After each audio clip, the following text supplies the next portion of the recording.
ஒரு மனிதர். Field Association for Education and Empowerment Chennai வழங்கும் Maulana Abul Kalam Azad award for excellence in education 2025. முனைவர் ஜே சதகத்துல்லா இந்திய ரிசர்வ் வங்கியில் பல்லாண்டுகள் பணியாற்றி இறுதியில் சென்னை மண்டல இயக்குநராக பணி ஓய்வு பெற்றவர். அரசு பணி போட்டித் தேர்வுகளுக்கான பயிற்சியில் தமிழக இஸ்லாமியர்கள் மத்தியில் முன்னோடி பயிற்சி மையமாக செயல்படும் இஹ்லாஸ் IAS அகாடமியின் இயக்குநராக தற்போது செயல்பட்டு வருகிறார். 9ஆம் வகுப்பில் படிக்கும் போது தந்தைக்கு கடுமையான இதய நோயால் உடல்நிலை குன்றி போனது.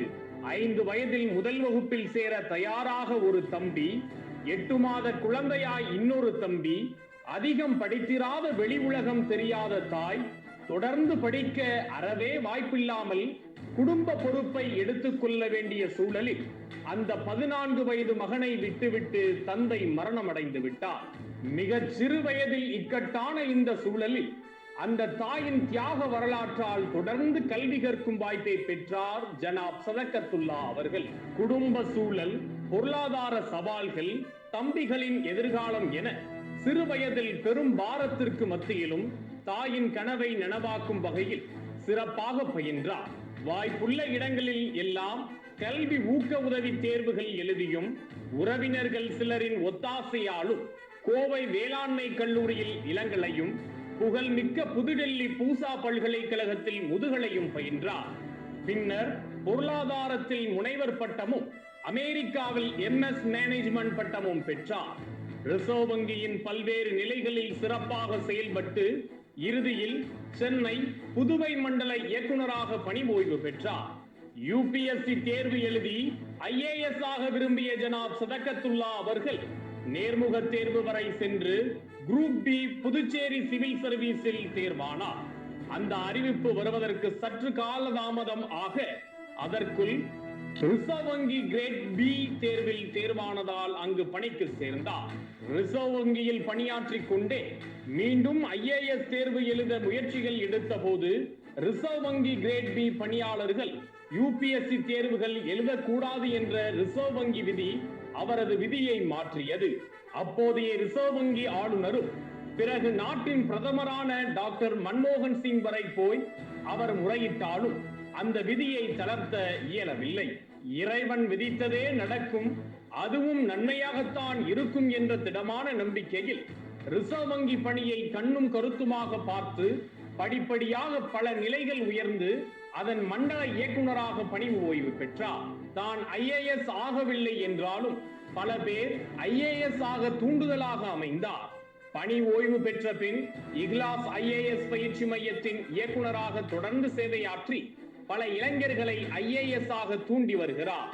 சோதனைகளிலிருந்து சாதனை வரை பயணித்த தன் வாழ்நாள் நிகழ்வை கனவோடு நில்லாமல் என்ற பெயரில் புத்தகமாக வெளியிட்டு வெற்றி பெற நினைக்கும் மாணவ மாணவிகளுக்கு நம்பிக்கையூட்டுகிறார்.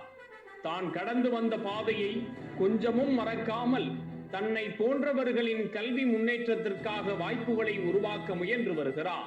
தன்னுடைய தகப்பனார் ஊரை ஞாபகப்படுத்தும் வகையில் திருப்போனாத்தார் எஜுகேஷனல் ட்ரஸ்ட் ஒன்றை உருவாக்கி அதன் மூலமாக சாதி, மத, இன வேறுபாடு இன்றி தேவையுடைய மாணவர்களுக்கு கல்வி சேவை செய்து வருகிறார்.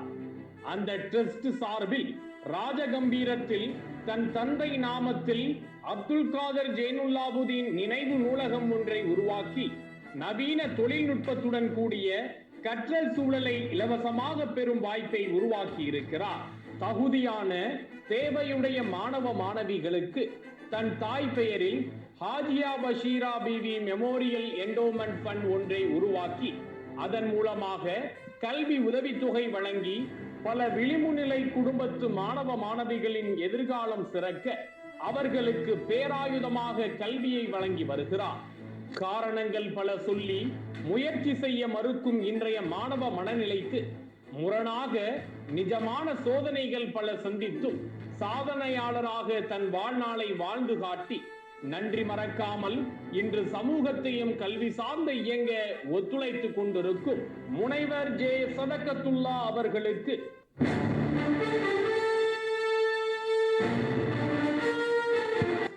Maulana Abul Kalam Azad award for excellence in education விருது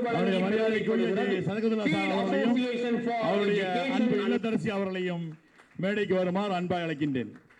சகதுல்லா சார் அவங்களுடைய ஒய்ஃபும் மேடைக்கு வந்து அங்கே கூட்டம்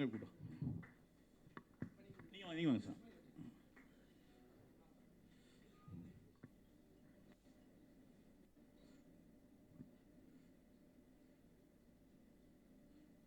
இதனுடைய குரல்கள் அதிகமாகட்டும்.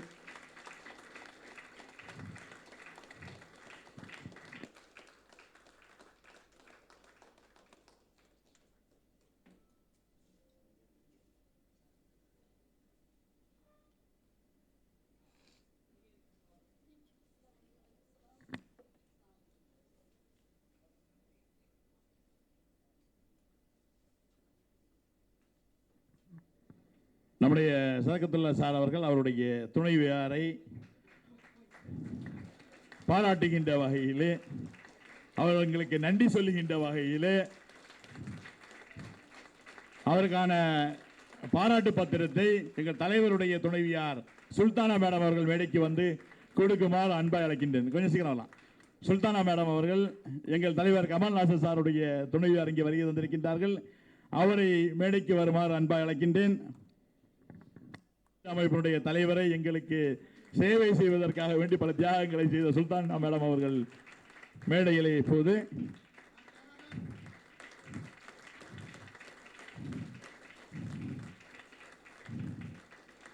தேங்க்யூ. அப்படி வாங்கி தேங்க்யூ மேடம். நினைக்கட்டும் வாட்சி வாங்கி மேடம் சொல்லுங்க மேடம். சார் சாருக்கு கொஞ்சம் கேள்வி.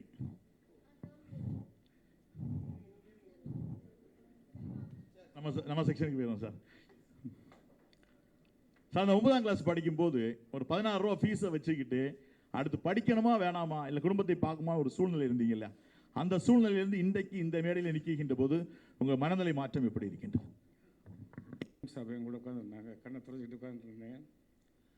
ஸோ அல்லா நாடுனா வந்து எதுவும் நடக்குங்கிறதுக்கு ஒரு பெரிய உதாரணம் இருக்குது.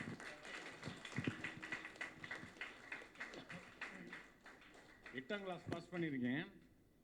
9 போகணும். மதுரையில் வந்து டிவி சுந்தரம் ஐயங்கார் ஹைஸ்கூல், அந்த ஸ்கூல் வந்து நம்ம டிவிஎஸோட நிறுவனத்தோடைய ஸ்கூலு. அதுக்கு வந்து என்ட்ரன்ஸ் எக்ஸாம் எழுதி நான் பாஸ் பண்ணிட்டேன். பாஸ் பண்ணிவிட்டு 9 வயசில் வந்து அந்த ரிசல்ட் பார்க்குறக்கா நான் போகும்பொழுது வலஹவுல வலா குவத்தை இல்லா பில்லாஹில் அலிலடீம், சர்வ வல்லமை பொருந்திய அல்லாஹ் உள்ளே உதவிட்டு வேறு இல்லை அப்படின்னு சொல்லிட்டு நான் சொல்லிக்கிட்டு போகிறேன். 9 வயசு எனக்கு, 9 வயசில். அப்போ அந்த அளவுக்கு அப்போயே நான் குரான்லாம் முடிச்சிட்டேன். எங்கள் அத்தா வந்து அவுக்காமல் முஸ்லீம்னு சொல்லி சரீரத் சட்டம்லாம் படிக்க வச்சுட்டாங்க. அது முடிஞ்ச உடனே விவேக சிந்தாமணின்னு சொல்லிட்டு தமிழ்நாட்டினுடைய ஒரு 150 ஞானிகள், தமிழ் ஞானிகள், யார் முஸ்லீம் கிடையாது இதில், அவர்களுடைய ஒரு புத்தகத்தை என் கையில் கொடுத்தாங்க. அந்த புத்தகத்தில் உள்ள ஒரு 135 செய்யுள் இறை வணக்கத்திலேருந்து ஆரம்பித்து யாத்திரை செல்வம் வரைக்கும் இப்போ அப்படியே மனசில் எனக்கு இருக்குது. இப்போ உதாரணமாக சங்குவெண் தாமரைக்கு தண்டைதான் இரவி தண்ணீர், அங்கதை கொய்து விட்டால் அழுதக்கை தண்ணீர் கொள்ளும், துங்கவேன் கரையில் போட்டால் சூரியன் காய்ந்து கொள்வான், தங்களின் நிலைமை கட்டால் இப்படி தயங்கி தவிப்பாரே அப்படின்னு ஒரு குரல் வர அதில் வரும். 130 செயல் இருக்குது. அப்படின்னா ஒருத்தர் ஒரு தாமரை பூவுக்கு வந்து சன் தான் அப்பா மாதிரி, தண்ணி தான் அம்மா மாதிரி.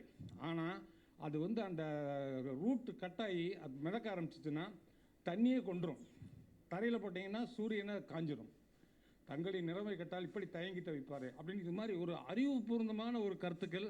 I was heading on office. இப்போ நம்ம ஸ்டாலின் சாப் நம்ம அந்த ஆஃபீஸ் பக்கத்தில் இருக்க நம்ம சுதன் சார் தங்கிருக்க இடத்துல ஒரு 2000 பேருக்கு தலைமை பொறுப்பில் நான் இருந்தேன். அந்த பொறுப்பில் அமைஞ்ச முதல் தமிழ் முஸ்லீம் நான் தான் சுதந்திர இந்தியா வரலாற்றிலேயே. நானும் வந்து அங்கே இருக்கணும்னு நினைக்கவே இல்லை. நீங்கள் பார்த்தீங்கல்ல, மன்மோகன் சிங்கிட்ட போய் சொன்னேன், எப்படி how to expect me to go with this disappointment all through his லைஃப்னு. No we want people like you here அப்படின்னு சொல்லி தட்டி கொடுத்து கரைச்சிட்டார். அந்த மாதிரி அந்த 9வது வயசில் நான் வரும்போது இந்த சோதனை வந்தது. ஒரு நாள் 9 மணிக்கு எங்கள் அத்தா கூப்பிட்டு என் கையில் 16 ரூபா ஃபீஸை கொடுத்துட்டு வந்து, அத்தா நீ போய் இதை ஃபீஸை கட்டிட்டு நாளைக்கு தொடர்ந்து நீ 9ஆம் கிளாஸ் படிக்கலாம், அல்லது அப்படின்னு சொல்லிட்டு அந்த சொன்னாங்கல்ல, அம்மா இருக்காங்க, தம்பிமார்கள் இருக்காங்க, சாய்ஸஸ் யுவர்ஸ் அப்படின்னு சொல்லிட்டு போயிட்டாங்க. அவங்க சொல்லிட்டு போய் படுத்துட்டாங்க. நானும் எங்கள் அம்மாவும் சென்றாண்டு தான் அம்மா ஆயிட்டாங்க. ஒருத்தர் முகத்தை ஒருத்தர் பார்த்து ஹெல்ப்லெஸ் பீப்புள் அழுதோம். அரசுக்கு ஏற்றிய அழுகுரல் தான் நான் அந்த புக்கு ஃபஸ்ட்டு தலைப்பு வச்சுருந்தேன். அந்த துவா வந்து அல்லாஹ் நீட்டு அல்லாஹ் விட்டது. கடைசி நான் படித்தேன், அமெரிக்காவில் போய் MBA பட்டம் 1.5 கோடி ரூபா ஃபீஸ் கட்டினாங்க. அல்லாஹ் வேற யார்? 1.5 கோடி ரூபா ஃபீஸ் கட்டினாங்க கவர்மெண்ட் ஆஃப் இந்தியா அந்த படிப்புக்கு. அந்த MBA நான் வந்து பாஸ்டனில் போய் படிக்கிறதுக்கு. அது மாதிரி ஒவ்வொரு லைனையும் பியூசி படித்தேன். பியூசி படிக்கும்பொழுது 10th முடித்தோடனே நான் வந்து போஸ்ட் ஆஃபீஸில் 80% வாங்கினா போஸ்ட் ஆஃபீஸில் வேலை அச்சீவ்டு, ஒரு கிளார்க் வேலை கொடுத்துருவாங்கன்னு சொல்லி அதுதான் எய்ம் பண்ணி படித்தேன். கரெக்டாக 481 அவுட் ஆஃப் 600 வாங்கினேன், 80%. நாளையிலேருந்து போஸ்ட் ஆஃபீஸ் நிச்சயம் அப்படிங்கையில் தான் ஹெட்மாஸ்டர் எங்களை கூப்பிட்டு விட்டு டிவிஎஸ் எங்கார் ஹைஸ்கூலுடைய ராமசாமி எங்கார் எங்கள் அம்மாவை கூப்பிட்டு விட்டு, தம்பி இந்த தம்பி வந்து PhD வரைக்கும் படித்தாலும் அரசாங்கம் வந்து இதுக்கு ஸ்காலர்ஷிப் கொடுக்கும், அதனால் இந்த படிப்பு நிறுத்திடாதீங்கம்மா அப்படின்னு சொல்லி கொடுத்துட்டு போயிட்டார். அந்த ஸ்கூலுடைய 50வது ஆண்டு விழா சென்ற ஆண்டு நடந்தது. 49 பேர் ஐயர் அல்லது ஐயங்கார். நான் ஒரே வளர்த்த ஸ்டூடெண்ட், நோம்புக்கு எனக்கு மட்டும் தான் லீவ் விடுவாங்க. I became the school topper ஆக்சுவலாக, 100 இன் மேக்ஸ் ஆக்சுவலாக. அப்போ வந்து என்னை வந்து கூப்பிட்டு போனார். 83 வயசு ஆர் சீனிவாசன் எங்களுடைய HOD, எங்களுடைய டைரக்டர் ஆஃப் டிவி ஸ்கூல் வந்து எங்கள் வீட்டுக்கு வந்து கூட்டிகிட்டு போனார் அந்த விழாவுக்கு. உண்மையிலே அல்லாஹ் நாடுனா எதுவுமே நடக்குங்கிறதுக்கு ஒரு அருமையான உதாரணம். கைடன்ஸ் ரொம்ப முக்கியம். நான் 100க்கு 100 வாங்கினாலும் அஃப்கோர்ஸ் நான் join the league of our Ismail Saab in studying agriculture. But பாருங்களேன், அவரை மிஸ்கைட் பண்ணி நீ போய் இது படிப்பா பயோ குரூப். அப்போல்லாம் பயோ எடுக்கலாம், இல்லைன்னா இன்ஜினியர் எடுக்கலாம், 2 எடுக்க முடியாது, மேக்ஸ் எடுக்க முடியாது. அப்போ நான் போய் பயோ எடுத்த நீ டாக்டர் ஆகணும்னு சொல்லி நினச்சிட்டாங்க. ஸோ டாக்டர் ஆகி ஸ்டெதஸ்கோப் போட்டு போகலாம் அப்படின்னு நினச்சிக்கிட்டு ஆசையோடு இருக்கிற ஆளை போய் பிடிச்சி கொண்டு போய் கடைசியில் MBBS கிடைக்காம இதில் போய் விட்டாங்க.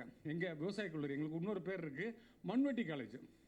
அந்த மண்வெட்டி காலேஜில் ஒரு ஸ்டெதஸ்கோப் விட்டு மாட்டிட்டு இப்படி போகலான்னு நினச்சிக்கிட்டு ஆளை கூப்பிட்டு மண்வெட்டியை தோல்ல கொடுத்தா எப்படி சார் இருக்கும் அப்படி கொடுத்தாங்க. அப்புறமும் நாங்கள் தொடர்ந்து படித்தோம். நான் தொடர விரும்பலை. அது கடைசியில் என்ன ஆயிடுச்சுன்னா, நாங்கள் BSc அக்ரி கரெக்டாக முடிக்கிற ஸ்டேஜில் IASல வந்து அக்ரிகல்ச்சர் ஒரு பாடமாக ஆரம்பித்தாங்க. இப்போ வந்து ஒரு 100 பேர் எனி பாயிண்ட் இன் டைம் தமிழ்நாட்டிலையும் இந்தியாவிலையும் IAS படித்ததில் அக்ரிகல்ச்சர் இருக்காங்க. நம்ம இறையன்பு, சைலேந்திர பாபு என்னுடைய ஸ்டூடெண்ட்டு. ஃபஸ்ட் டைம் நான் IAS இன்டர்வியூ போயிட்டு வந்து என்னுடைய வகுப்பில் என்ன கேள்வி கேட்டாங்க, என்ன பதில் சொன்னேன்னு நான் சொல்லும்பொழுது எனக்கு கேட்ட ஒரு கேள்வி, சார் IAS இன்டர்வியூவில் நீங்கள் வந்து யாராவது நோபல் பரிசு வாங்கின அரிசி விஞ்ஞானிகள் இருக்காங்களா அக்ரிகல்ச்சர்னு கேட்கும்போது டாக்டர் நார்மன் போர்லாக்னு நான் சொன்னேன். உடனே அவர் வந்து இவராச்சே, அவர் வந்து நார்மன் போர்லாக் வந்து இது கோதுமை இதை கண்டுபிடிச்சவரே, அவருக்கு எப்படி நோபல் பரிசு வரும் பீஸ் கொடுத்தாங்கன்னு கேட்டாங்க. அப்போ நான் சொன்னேன், இந்த உலகத்தில் உள்ள அனைத்துக்கும் ஆதரவு இது வந்து அடிப்படை வந்து இப்போ இதுதான் என்ன, நம்ம வறுமை பசி இதுதான், அதை இது பண்ணுறதுக்கு ஒரு வெப்பன் கண்டுபிடிச்சார், அதனால் கரெக்டாக அவர் கொடுத்தாங்க அப்படின்னு சொன்னோன்னு எக்ஸலண்ட். ஸோ நான் சொன்ன என்னுடைய வகுப்பில் இந்த 10 பேருமே IAS ஆகிட்டாங்க. சைலேந்திர பாபு, DGP, இவங்க எல்லாருமே என்னுடைய வகுப்பில் இருந்தாங்க. நான் I was assistant professor Madurai college. அல்ஹம்துலில்லாஹ் இன்னும் நிறைய விஷயங்கள் இருக்குது, நிறைய நண்பர்களை பற்றி நம்ம கேட்க வேண்டியிருக்கு. அதனால் நான் இதோட நிறுத்திக்கிறேன். Thank you sir, thank you very much sir, thank you. அவருக்கான பொன்னாடையை போர்த்தி சிறப்பு செய்ய நம்முடைய அமைப்பினுடைய தலைவர் அவர்களை அன்பாய் அழைக்கின்றேன். அவருக்கான சர்டிஃபிகேட்டை கொடுக்க இஸ்லாமிய மாதிரி பள்ளி திருவிதாங்கோட்டினுடைய தாளாளர் மரியாதைக்குரிய வழக்கறிஞர் உத்மான் மதீன் சார் அவர்களையும், அவருக்கான மௌலானா அபுல் கலாம் ஆசாத் விருதை கொடுப்பதற்காக நம்முடைய சிறப்பு விருந்தினர் மரியாதைக்குரிய முனைவர் இஸ்மாயில் சார் அவர்களையும் வேடிக்கை வருமாறு அன்பு அழைக்கின்றேன். கொஞ்சம் நம்ம கைதட்டலாமே கொஞ்சம்.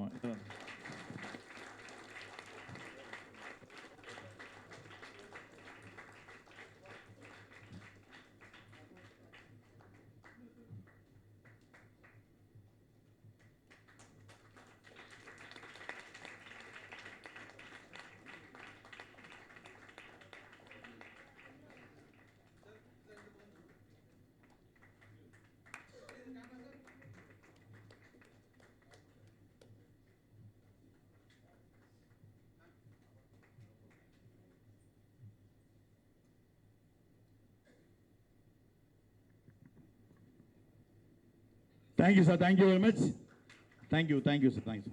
கொஞ்சம் பார்த்து. அடுத்ததாக யாரை அழைப்பது என்றால், நாங்கள் இந்த அரசு பணி போட்டித் தேர்வுக்கான தேர்வுகளை எழுதுகின்ற போது மாணவர்களை எல்லாம் கொஞ்சம் உந்துதல் படுத்த வேண்டும் என்கிற எண்ணத்தோடு பண்ணோம்.